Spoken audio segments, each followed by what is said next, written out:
Hey everybody, welcome to the Wombo podcast. I'm your host, Mr. Gimpy, and as always, I'm with the one, the only, Chipped Monk. What's up, brother? What's happening, man? That was a Dude. powerful intro. It's you gotta just say it with your chest out, you know? Just Dude. put your full chest into it. That's how I You're have like to do it, Dr. Seuss, dude, saying it with the Lorax, bro. I speak for the trees and for this podcast, brother. That's right, dude. With the Lorax. Shout out to my homie, the Lorax. Out here making plays, dude. Yes, sir. Yes, sir. Bro, I got some good game deving in last night, man. Okay. Wait, should I hit us with some sad news real quick before all this? All right, let's hear the sad news, man. Right, rest in peace, Rob Hale, game developer, his indie game dev. He passed away earlier this month. He made like Wave and Wave 2. They're like Geometry Wars twin joystick shooters. He passed, but he made those free. Like as he was passing away, he's like, you know what, make them free. I ain't alive to make money off this shit no more. Yeah. So those are now free on Steam. Check them out. Yeah. Sweet.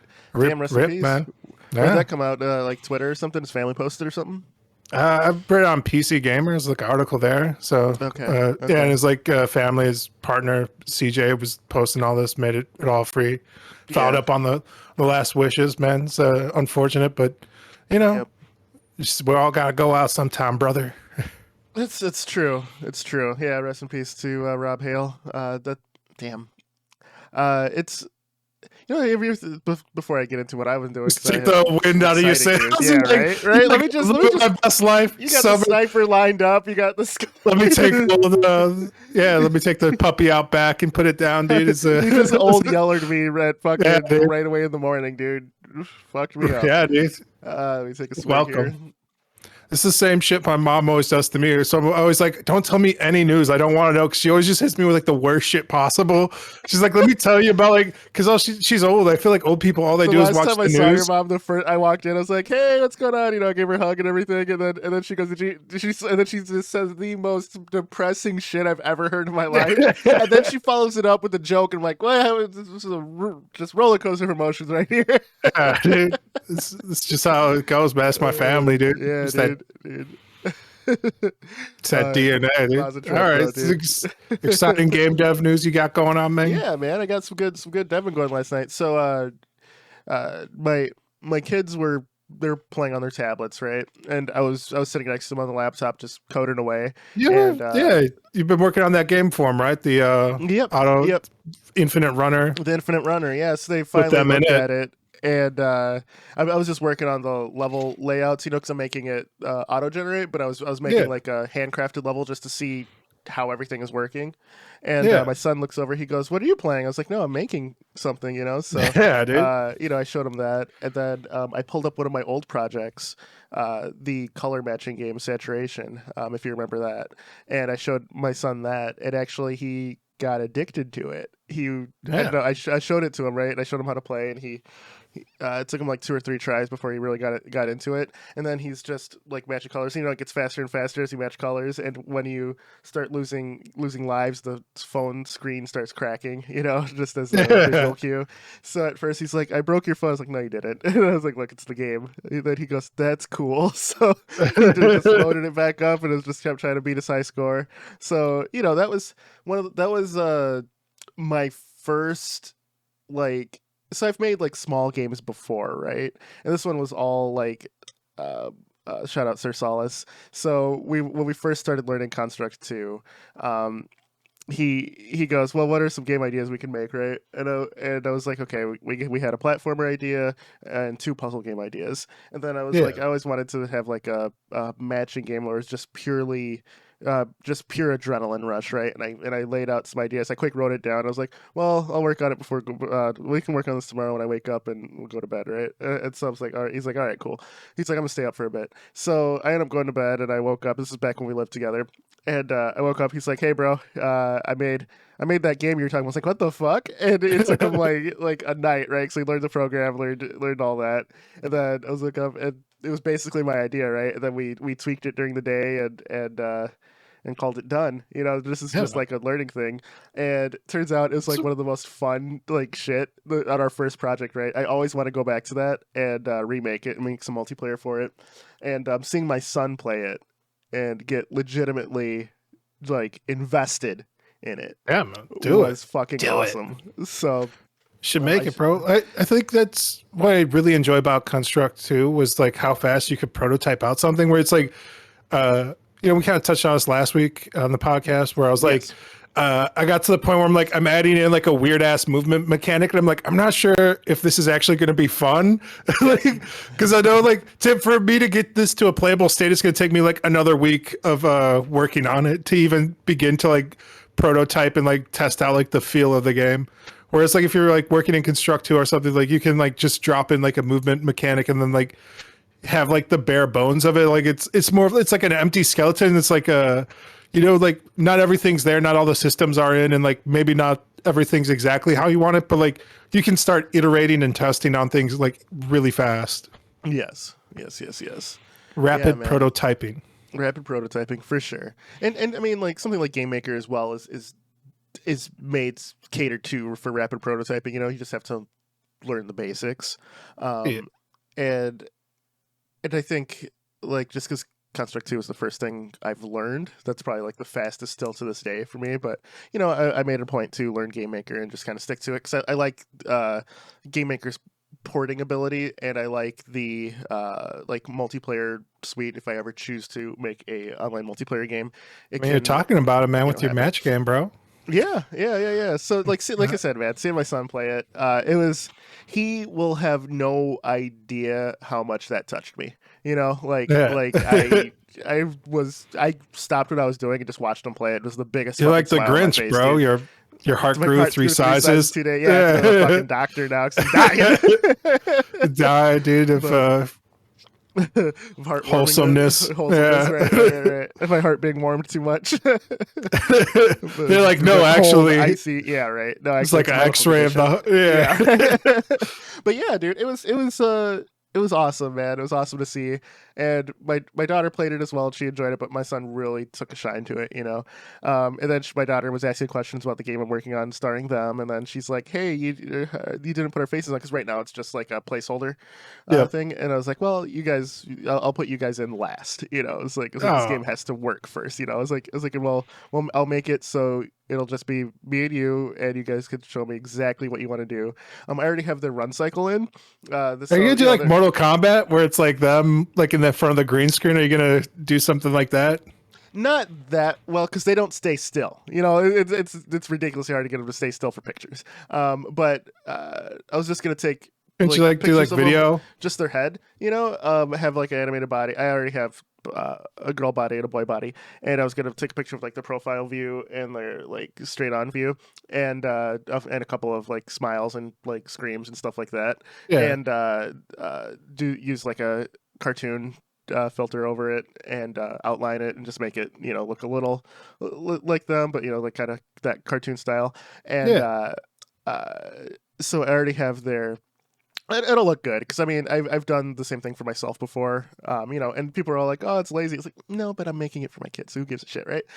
So I've already kind of outlined it in my head. So I have the run cycles done. So right now, like the running is like a normal, like almost a Tom Cruise-esque run, right, in 2D, just like really perfect run. And then once they hit the top speed, their arms go back into like a Sonic or a Naruto run, if you will. Ninja run. Yeah. The lazy animator run behind them. Yeah, exactly. That's why they run like that. After my kids saw Sonic, they started doing it. They're like, "Oh, Sonic's the fastest thing alive." So when he goes like that, right? And he went super fast. So for a little bit, they were doing that. And when they're being sneaky and they're trying to run out of someplace, they'll go like that as well. So it's pretty Sonic run away. Yeah, exactly. It's pretty hilarious. They've never seen Naruto, but I'm definitely showing it to them because it's just like how they run. And they've done this naturally outside of just seeing Sonic do it. They've never seen like anime or anything yet. So, yeah. I get to they love My Neighbor Totoro, but like standard anime. So, but yeah, man, it was awesome to see that and really kind of solidified like what I'm working on that they'll enjoy, you know? Yeah. So Their feedback's rewarding. It's like, oh, I get to see this in somebody else's hands. yeah, See them exactly. play it. Exactly. And that just kind I've of always, reminded me like I don't know what this says about me. And maybe it's because like the people I hand my games to aren't younger, or like I have no attachment to. Like sometimes Yeah. I'll show like a project to like a coworker or something, and they just look completely like unimpressed. They'll be like playing this game, and I'm like, how are you not fucking impressed right now? You can't sit here and like I made a full ass 3D game on my phone, and like you're just like, okay, yeah, this it's nice, and I'm like, thanks, dude. Like I know you're impressed, bro. I know it. Like there's no way. Like if they did the same, if they handed me like their phone, like, oh, check out this game I'm working on. I'm like, holy shit, dude, you fucking made this, dude. Like I'd be losing my shit, dude. But like somehow for me, they're like, yeah, I guess, dude, it makes sense. I guess, yeah. That all adds up. that is the struggle of being not only a solo dev or indie dev or hobbyist dev, but just anyone in the creative field at all. When it's time to show people your work and you're kind of excited to show someone just to get like any kind of feedback, and the person you're showing it to just is the worst person to give feedback from. Yeah, they're just like, oh, okay. That okay, 100% my parents. I wrote 120 pages, and you just think it's okay? So like, a couple of things to touch on. When I think I was like 9 or 10 years old, right? I legitimately wrote a 242-page book. Okay, yeah, that's right? A fucking undertaking, bro. Yeah. You still have it? No, it's on. I remember the plot. It's I mean, you should, dude. Drive. Yeah, I fucking wrote it. Right. So I was really I was reading, like, I love horror, right? So yeah, I was actually had just finished reading The Sandlot, or not Salem's Lot. Sorry. Wow. I'm going to show the kids The Sandlot later, but anyway, Salem's Lot. A Stephen King novel about vampires. And was I a little young to be reading Stephen King? Yes, but here's the thing about children and books, right? I read at a very high level as a kid, so people would just like whatever book I wanted. No one gave a shit. It would just keep me quiet. Yeah, like it's books, whatever, for a long time, So they're like, how bad can a book be, right? That book was violent as a motherfucker. I feel like anyway. Child's imagination's the most dangerous thing out there. Exactly. So I wrote a book about, and then in the news, like the whole Ralph Nader, the whole postal worker thing kind of happened in the news a few years before that, and I kind of remember that. So I did some early AOL research on it for my 10-year-old brain, and dial-up modems. Hell yeah, dude! And got some inspiration for it. So I wrote a story about a postal worker whose life just continually goes down the crapper. And I didn't really know what a union was, but I remember writing about his union denying him paid leave for a medical issue. I'm pretty sure I wrote cancer or something like that, but it's kind of vague now. But he gets pushed like really far until he snaps, and when he's going on his route, he's murdering people on his route. He's kind of taking it out on other people until the point where he goes and he just goes on a killing spree inside of the postal office where he works. Just going postal, dude. Yeah, exactly. Not the most original story, but when I think about it now, some teen edgelord shit, dude. Right. When I was 10. Yeah. So I wrote a 240-page book, and my parents didn't even read it. Right? Didn't even they're like, I distinctly remember my mom going, "I'm not reading all this." I'm like, "What the fuck?" As 10, I'm sure I didn't say "what the fuck," but I was like, yeah, you're like, that's shocking, dude. There was no I don't want to say like even that fake praise that parents will give children, but I wrote a fucking book. They're just like, bro, I'm not reading this, dude. Like, they're like, first off, you're 10. You should be doing better things with your time than writing like a whole book, bro. Right. It's fucking insane, dude. Like, if my nephew like came up to me, they're like, oh, I wrote this book, check it out, and they like hand me like their tablet, I'm like, all right, fuck, I'm reading this. Like, this is nuts, dude. Like, I'm gonna have some questions. Granted, punctuation, was probably not great, yeah, grammar, spelling errors. Sure. No editor. There's probably no spelling errors. I mean, I had spell check, and also I was pretty good at spelling. But just like I was gonna say, grammar, maybe grammatically, it might have been a little off, or I definitely punctuation would have been there. But I did separate in paragraphs and stuff. I laid it out like a Goosebumps book, because I used that as a template. I was 10. Again, I was 10. So you go. You're like, all right. And you use it. You're like, what are the goats doing? Stephen King, Goosebumps. Exactly. Yeah, dude. Exactly. So R.L. Stine and Stephen King, man. I had a very fucked up like reading materials. But then after I wrote the book, right, I started getting into Click and Create and Click Team Fusion, but it was definitely Click and Create first. Or Click and Play. Click and Play was the game creating thing back then, and I did the tutorials like the Match 3 game, the balloon popper, the firefighter, kind of like you bounce things up and put it in like for safety, and I made all of these things, and I'm like, okay, cool, I get it. And then I made a very simple, like just Mario style platformer when I was, I want to say, probably 10 or 11. It was I wasn't in middle school yet, but I think it was right before middle school, and I made my very first project, and my parents just were like, cool, moved on. I feel like the closest thing I have to that is like I took a class in high school about animation, and like the final project was supposed to be like animating something like from like you'd like take like hand-drawn still frames in Photoshop, and you're supposed to make like like a quick 15-second or something. Yeah, and make like a little GIF for the masses. And so like we got like halfway there, and then I like looked at my teacher and I was like, I'm gonna finish this in the summer. And like my teammate I was working with, I was like, listen, I'm gonna finish this shit during the summer, bro. Let me know if you want to help out. And you're like, I'll give you some of the sketches I have. You can scan them in. And I was like, cool. I spent like all summer long and like hand drew like, I don't know, like an 8-minute animation, dude. And like it wasn't like the best animation because there's so much of it, but yeah, it was a fucking undertaking. And like I finished it, I put like music. It was like a banger. I was like, holy shit, this is amazing. I was showing people and they're like, oh, nice. And then I showed the teacher and they're like, cool. I was like, God damn, dude, nobody gives you any props. They're like, oh, dude, that's nice. That's the other thing too. When I learned Flash and how to animate, I started off with like stick figures, then I did sprite animation, and and then I did hand drawn finally, with like frame by frame.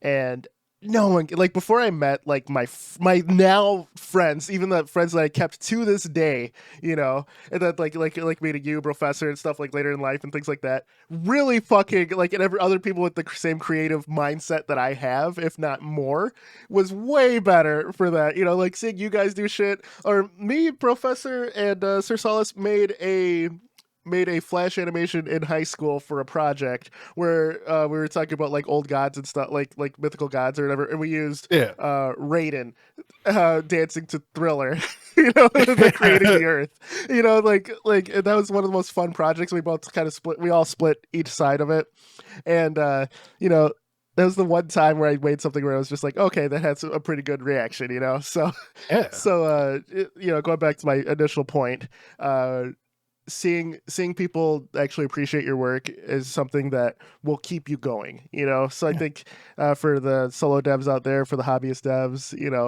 find people who are good at giving feedback. It's kind of like when you're a comedian, you want to find people who are good at laughing, who are good like laughers. You don't want to This is what the whole comedy club's about. It's like you're going to a place where everyone agrees upon of like, all right, we're all here to experience this together type of thing. Like that's what like good collectives are, good groups like in Discord or something where it's like a game dev community or whatever community or hobbyist community you're in. It's like trying to find like-minded people who are already there to experience like what you're trying to like show them. Like that goes a long way for like feedback and like also like knowing what type of feedback somebody's looking for as well. If, like they just want somebody to appreciate and enjoy this, like what they're doing, that's just give them that, dude. Like not everybody wants to hear like your opinions on things too. Sometimes people are just putting things out there like, hey, I could really use some encouragement right now, and that's it's hard, man. Like it's a long road, like any creative endeavor, and at the end of it, sometimes you just want to put something out there for people to enjoy. Sometimes you want feedback to improve. So there's like different places people are at, like in life too, like when they're creating stuff. So that's important too, man. Yep. For sure. So let's so what have you been up to, man? Like we talked about my shit for quite a bit, but any updates or anything for your endeavors? Because I saw your visual code, the spaghetti. Yeah. I paused the animation on the phone and saw exactly what you did. So that's impressive, man. Like, nice job on the.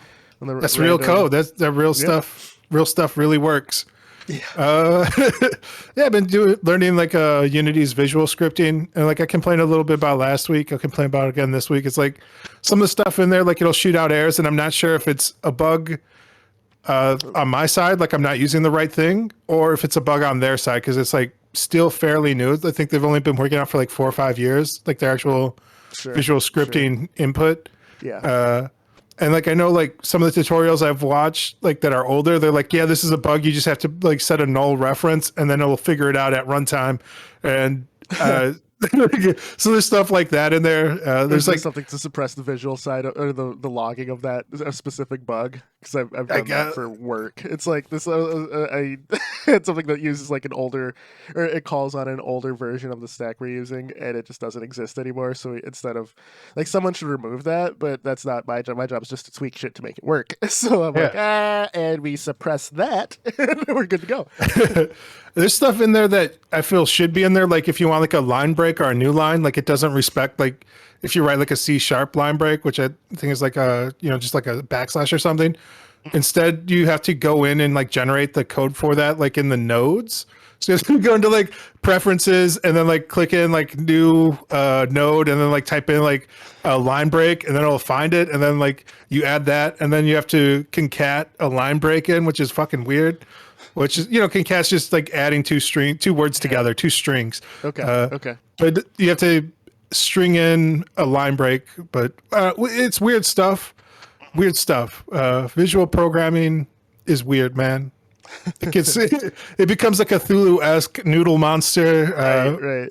The more complicated it is. But I've also found like if it's getting too complicated, you're probably doing something wrong. Has been my experience with it. Everything you do should be to serve a purpose. And if like one thing's serving more than one purpose, it should probably be a separate thing. Can you comment your, because I know most visual scripting things you usually do it in blocks. Can you comment each individual block? Yeah, so like you saw like how I have like squares around things? Yes. Inside those squares, if you click the square, there's like a comment thing in there, so I can like type out more of like what's going on in there, what is doing what. But like the nice thing about visual scripting is like you can just kind of see like what's doing what too. If you just like follow the lines, you're like, okay, this is doing this is doing that. Yeah. But like if you're coming back from the outside back in, you're like, what is this? Where is this at? What? Why? Especially like when like what I sent you, I'm working with like a lot of arrays. Like I said, I made like 4 or 5 different like tables of lists. Sure.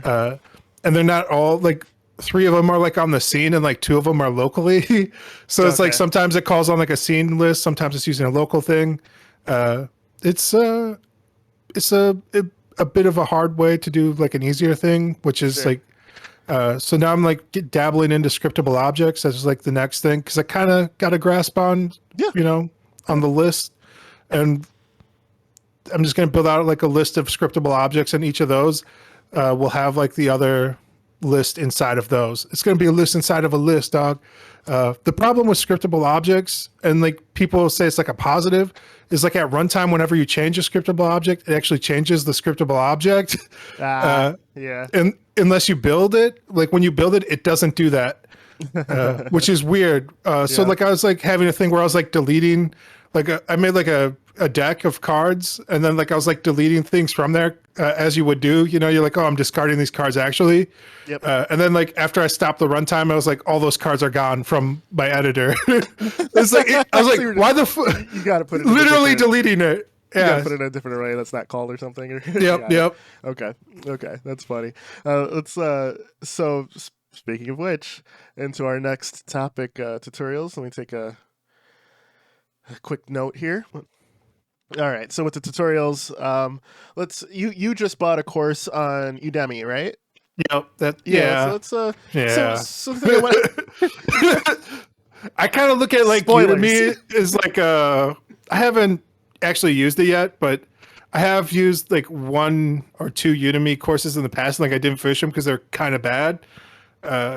And I don't, for me, what makes like a really good course is like if they can teach you the concepts. Like I feel like most tutorials on like YouTube or something, they'll show you how they accomplish a goal, but not like why they're doing what they're doing or what it is. They're not doing the big like who, what, why, where.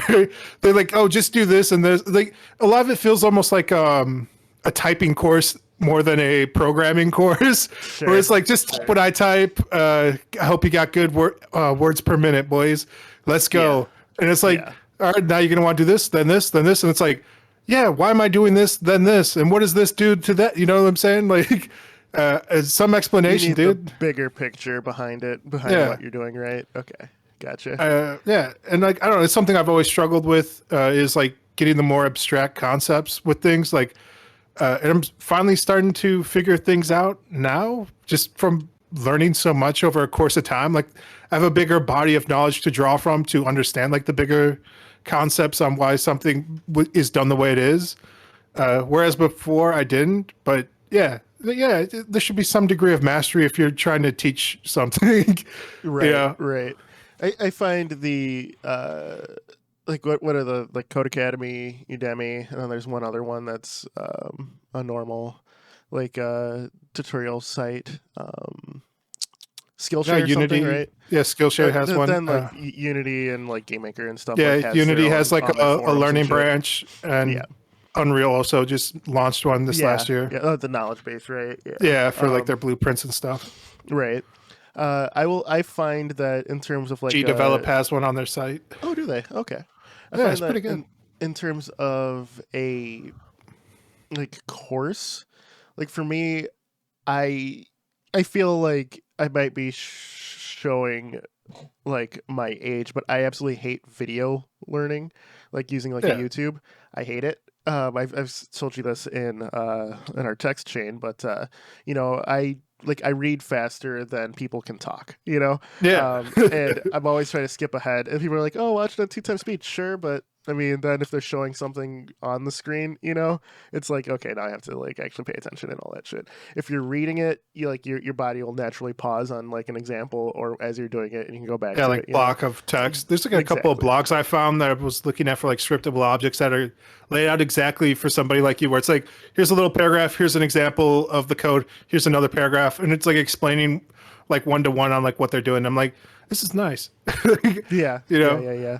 So, I mean, I think I find the ones that I've benefited from are from not a hobbyist, but someone with like a shipped project or someone who actually has taught before. Because a lot of people like will do it with best of intentions, and it just isn't conducive to like any learning that has been taught, like a learning style that's been taught before.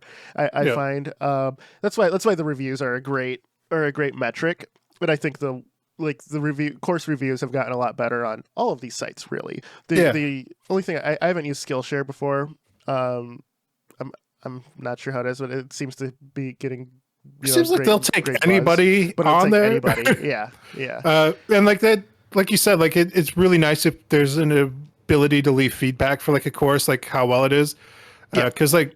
If you're taking anybody, that can be hard swings and like the information presented and like how well it's presented, And there's different types of learners and stuff. Like we said, like some people need like the actual visual like example of how things are working. Some people you can just like explain how it is.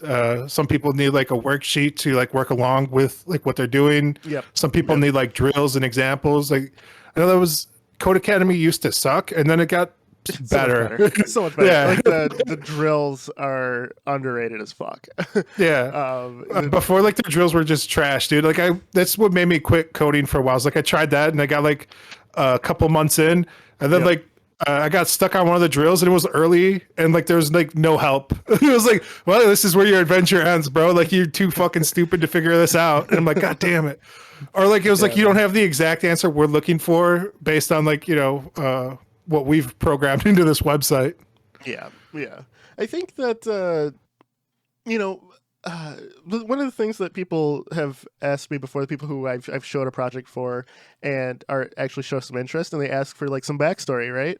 They're like, "Oh, did you learn this in school? Did you go to college for this?" Fuck no, like we've spoken about this before, and I am gonna say something that if you're younger, most people probably will not say what I'm about to say. Fuck college, bro. Like, god damn. Why in the fuck do I gotta pay for if I'm going to something where I want to learn a specific skill?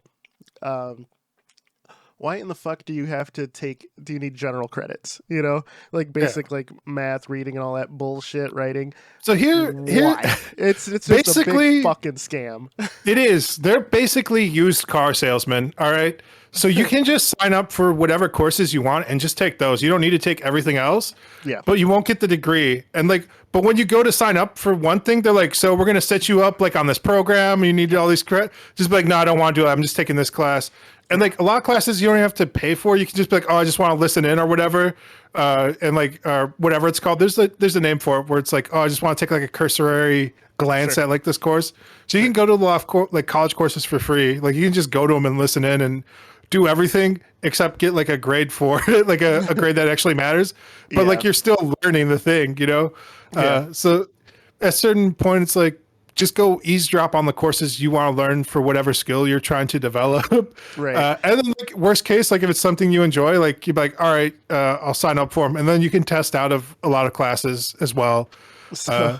But like nobody does that. Nobody tells you. Like, again, it's like a used car salesman pressure where they're like, "Oh, well, you're gonna want to do this. You have to sign up for like a complete course suite of things." This is generally what people take. It's just like this generic thing. Like, I did like a 2-year associate's degree, and all my generals are in business stuff. So like to get like a business degree, like I got like an associate's in art, but to get like an associate's in business, like I just need to take like one course. That's it. And it's like statistics. And then I would have like a second degree. Like, so like you can have like whatever focus you choose. Like there's like a min-max, like anyone who's played like Diablo and looked at like the skill branch tree, if you spend some time looking at like how they lay out like, courses and like what you actually need to complete, you can game the system quite a bit, but nobody does. Nobody sits down and tells you that. And I'd also say like do like a community college as well instead of paying for a prestigious 4-year, because all those credits transfer over. It's mostly a scam. Like they're charging you for the college experience, and the college experience is paying $40,000 to $60,000 a year.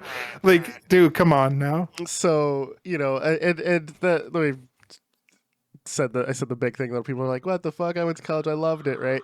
I will just kind of hammer home, and it's not for everyone, but if you're not one of the people who college is built for, I've been very successful myself without going there and just doing things, just learning, just really like I'm pretty social, so like just pushing myself in situations and being assertive has worked for me.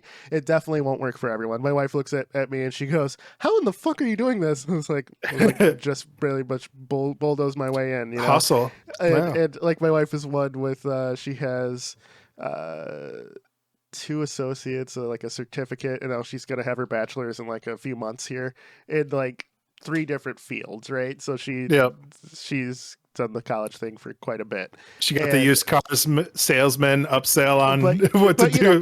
It worked for her, but she's looking at me who circumvented the entire thing. She's like, I don't know how the fuck you live, but but like I said, that everyone, it's not for everyone. It takes someone who has the drive to just go the other route. Like the job I have now I would requires say both. a 4-year degree, and I believe me, I don't have it, but the job I had prior also required a 4-year degree, but I don't. I would say both require drive. I would say don't go spend any money on anything if you don't have the drive to complete and like see it through. If you're like, oh, it's something I kind of want to do, it's something I'm kind of dabbling in. Like if it's any sum of money or your life, don't do it. Like you'll know. Like I would say, like sometimes just take an L and then like get like a part-time job or a full-time job and like start saving up your money until you hate that job so much that you fucking get the motivation to be like, all right, I need to like start meeting people and like networking to get like a better career path going, and then figure out like what needs to be done to like get that goal, and then like reverse engineer like the solution from that, instead of just being like, oh, this is what people are telling me to do. This is I go there, they tell me to like do this like buffet menu style thing, and that's it. Now I'm 40 G's in debt and like fucking completely unhappy. I didn't even finish, or like you don't even finish because you weren't motivated. So you still have the debt, no degree, and no fucking job, still working that part-time job, dude. Like that's rough, dude. Right. It's I will say this too. Like we're both more in the hobbyists, right? We don't do game dev for a living, so I might be talking out of my ass. But I gotta say, have you ever thought about going full time? Like what it would take? I know exactly what it'll take, and yes, the thing with that, I mean, how much runway do you need? I have a family of 4. Yep. And I would need to, like me personally, to give it a full try. I would need 2 years of savings. Okay. For me, I'm a single guy. Like I like see how we both have already thought about this. We're like, how much? I was thinking about like 6 months because I don't have like any other commitments. So I would need like about like 6 months of where I could do just that full time, like just work on my hobby, like try and I would say 6 months and then like another 6 months, because I feel like I could make a pretty feature rich like single A game in 6 months, and then win, lose or draw, I probably would need another 6 months to make another one. I feel like if you get 2 out, then like you have a good sense of like if this is going to be for you, if you can sell it to a publisher, if you're going to be making any money. It also takes time. Self-publish, self-market. Yeah. If you're self-publishing, self-marketing, like that's a whole other bag. So if I was like looking at marketing and all that, I would also factoring that in. I'd probably also need about like 2 years worth of money just to do all proper marketing and all this other stuff. So something about like 3 years worth of monies. Yeah, human monies. There's people who have done it, right? Like Thomas Bush, for example, has a YouTube. Check him out if you don't already. He's done it. He went full time on his own, and I think that those guys who can do it, I would say he's a bit of a used car salesman too, though. Like where he's selling a course and he's like, "Oh, you could be making 6 figures right now, pursuing your dream." It's like, slow down, brother. Everything he's done, though. But you have to pay for the course to find out where he like when he brings you back down to earth. He's like that's high end, but actually he's like kind of the nuts and bolts of it. I think the fact that he's had both experiences though gives it a lot of credence. But I think. Like, do I, at this point in my life, do I want to go full time? I've actually found a day job that gives me so much freedom that I've been able to work on my hobby and still have fun with it. Not because the worst thing I could do is stress over the hobby for my family's livelihood.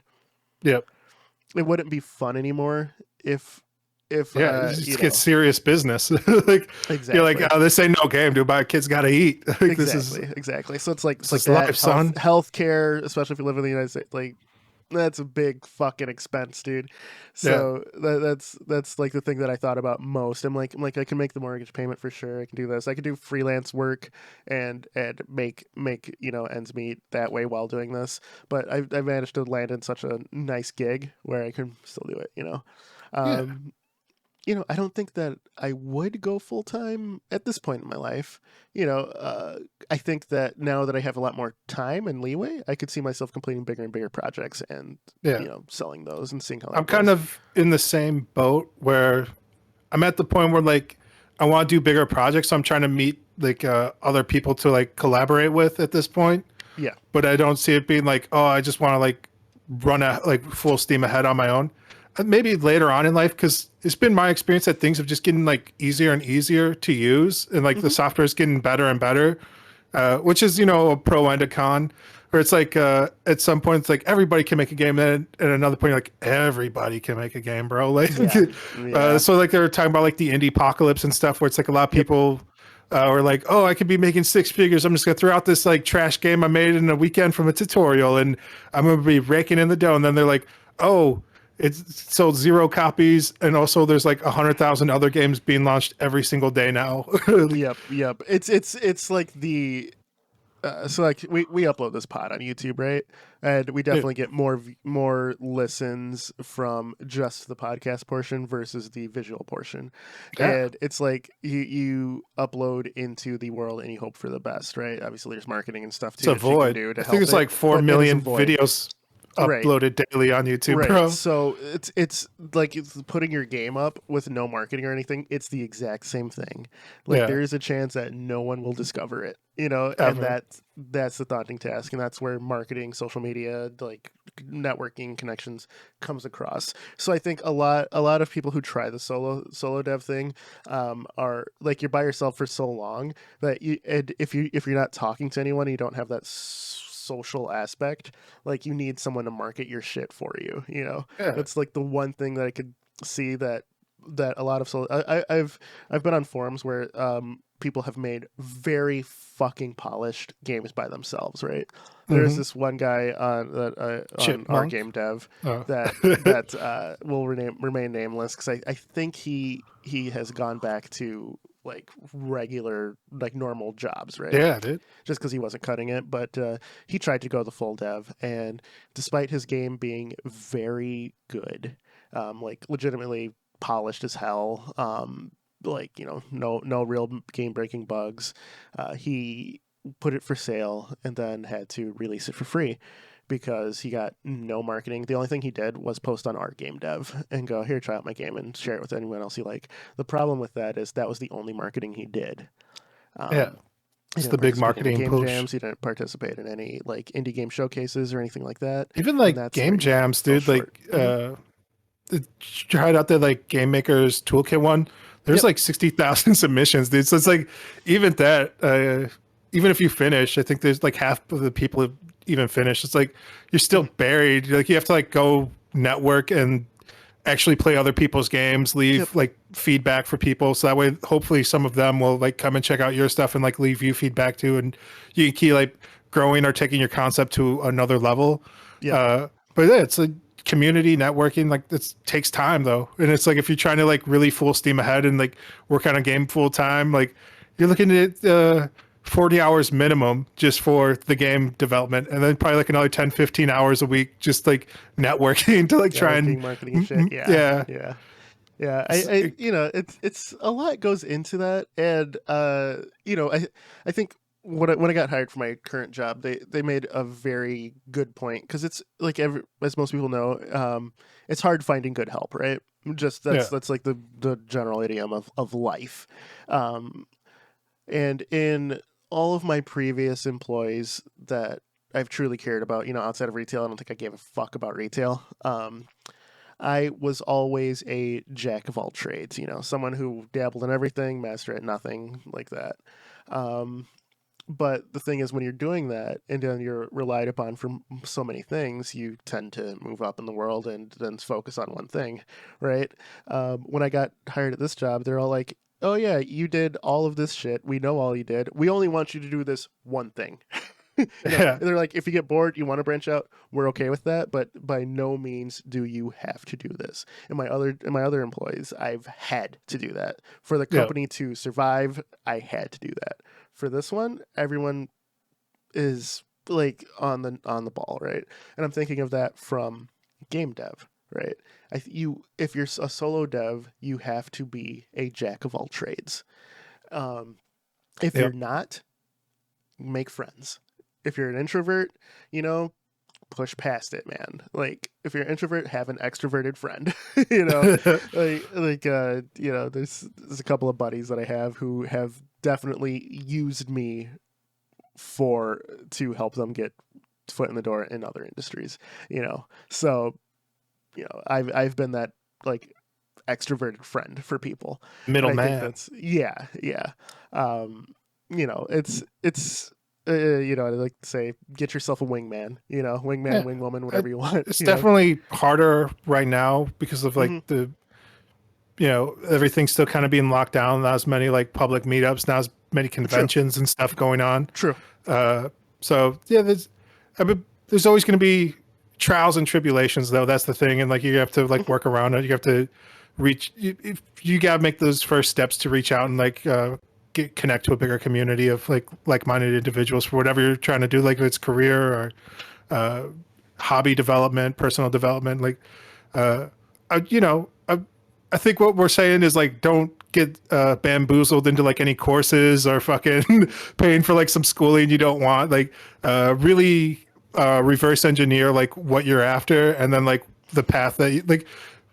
I like how like I could just ask you like what the runway you have in your mind, and like you had an answer, right? And like I Immediately, have an yeah, answer, yeah. Like because it's yeah. like something like if you're like any like I would say like if you get to an intermediate level, like and you know what it takes to like get to an advanced level, then like you're like question like, oh, do I take these next steps in life? And they're big steps, man. Like, so it's worth the time to consider like what it's actually going to take to get there.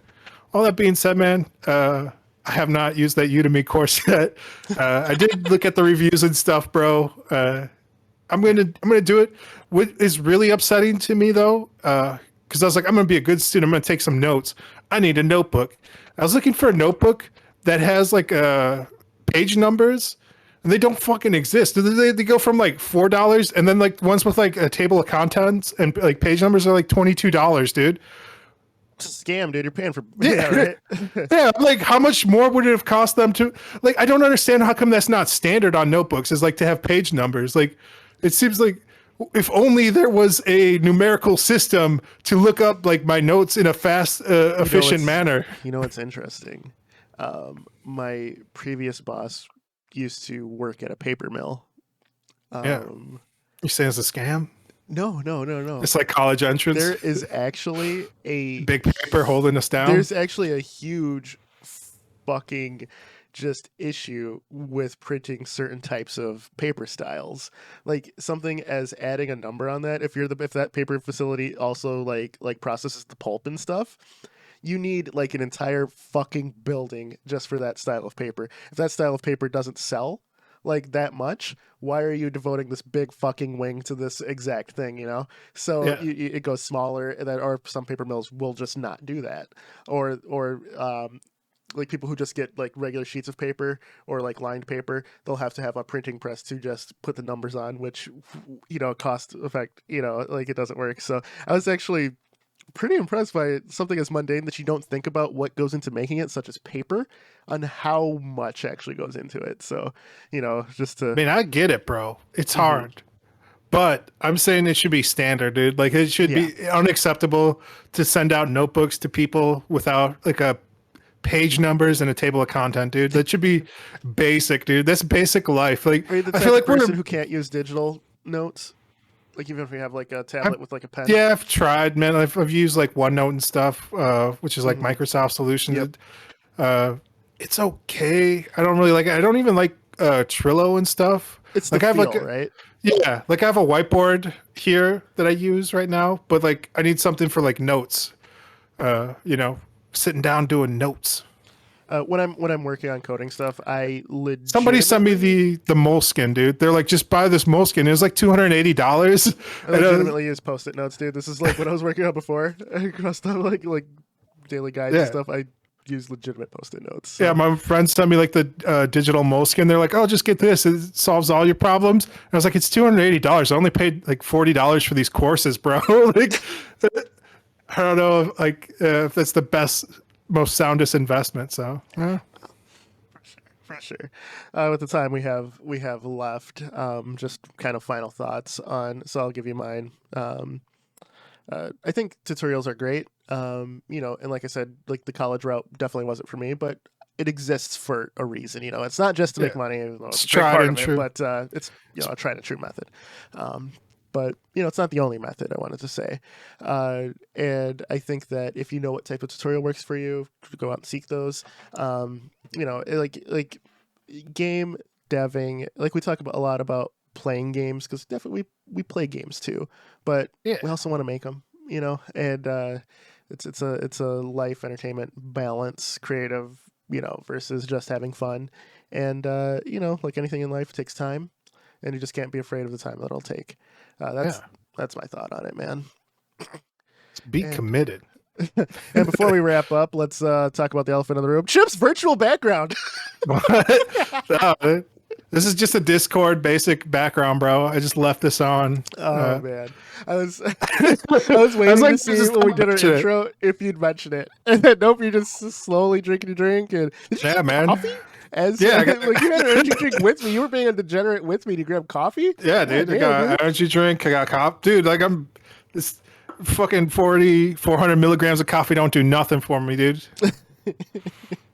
It's like I need at least 1,000, dude, just to wake up in the morning, dude. Like we are the stereotypical like kind of programming people now, because we have like. So the background. It's in the morning. No, it's in the morning. We're drinking energy drinks and you're drinking coffee. I was gonna grab a coffee after this, actually. Yeah, man. I had some shit. Coffee works. You ever have those moments of ideas where you just have to get it out? I have. That, like as we were talking. And I'm like, I gotta work on some shit. You got some ideas now, dude? Yeah, just I feel how to do things. Because you were talking about your arrays, and I'm like, that's where I'll load my levels from. I'll make like different arrays per scene. Yeah. So I'm gonna work on that. That's great. I don't know, man. So I come up with a lot of ideas just talking to you, like throughout the weeks of like just hanging out. It's like to throw out like random ideas too, maybe help out other people who maybe listen. They're like, oh, that's a cool idea. I'm a hippity hoppy. That idea is now my property. For sure. Go for it. One of my low key wishes is someone who happens to find this, listen to it. They make a full game and they shout us out in their credits. Yeah. Just shout out to the Wombo. I don't need an award. I just want some recognition. You just want somebody to read your book. Read my 240-page book I wrote when I was 10. On that note, this has been the Combo Wombo podcast. I'll make a PDF of it, dude. We're gonna start selling these. I wonder we'll support our whole podcast. For sure. All right, like, share, subscribe, everybody. We'll see you next week. Yeah, Mr. Gimpy Chipmunk. We're out of here. Peace. Baby. Later.